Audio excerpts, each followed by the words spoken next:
Bonjour, je suis Régis Guimény, enseignant de maths physique.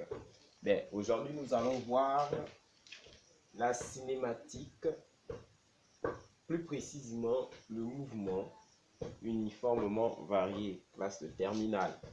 Alors, c'est quoi un mouvement uniformément varié? Nous savons qu'en cinématique, il y a des éléments tels que l'accélération et la vitesse qui sont très mis en jeu. Alors, pour pouvoir comprendre ce que c'est qu'un mouvement uniformément varié, on va se baser sur ces deux éléments.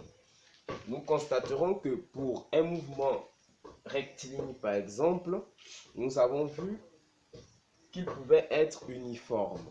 Rectiligne uniforme. Pourquoi? Parce que le vecteur vitesse restait une constante au cours du temps. Par contre, pour ce qui concerne un mouvement uniformément varié, nous n'allons pas nous intéresser du tout seulement à la vitesse, mais nous allons apporter des précisions sur l'accélération.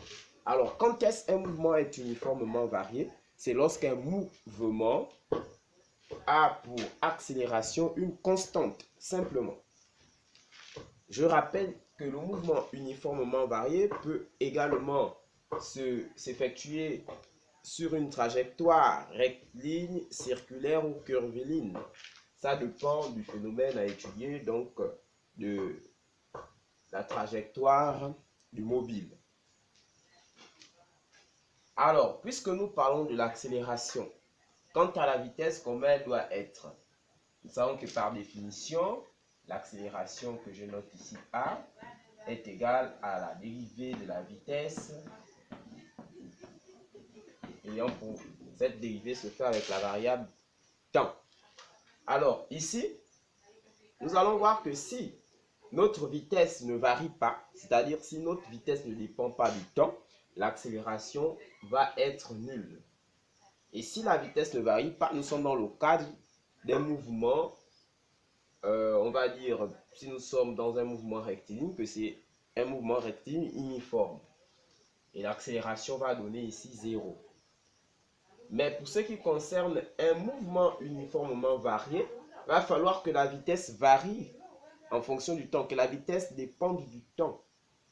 Alors l'accélération peut être une constante parce que tout mouvement où la vitesse dépend du temps n'est pas forcément un mouvement uniformément varié. Mais si ce mouvement permet à l'accélération de rester constante au cours du temps, alors on parle de mouvement uniformément varié.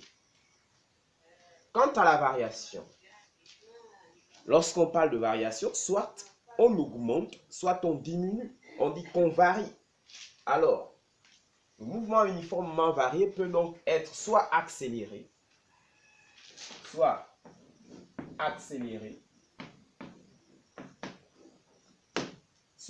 ralenti.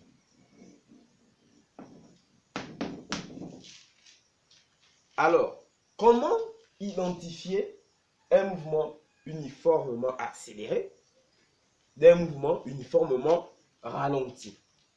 Il suffit de s'intéresser au sens du vecteur accélération.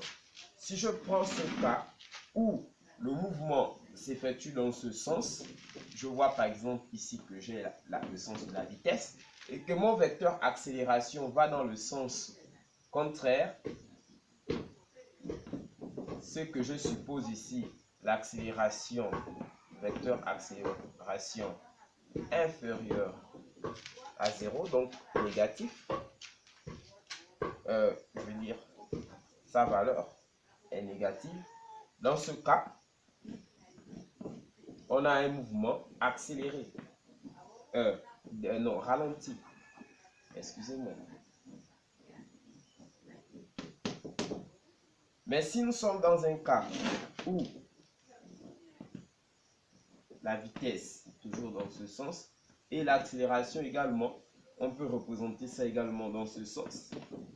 Alors, dans ce cadre-là, je vais dire que mon accélération ici est positive, c'est-à-dire que on prend un repère à une dimension. Donc là, tout est positif. Or, lui, il va du côté négatif. Donc ici, on va dire alors que le mouvement est accéléré.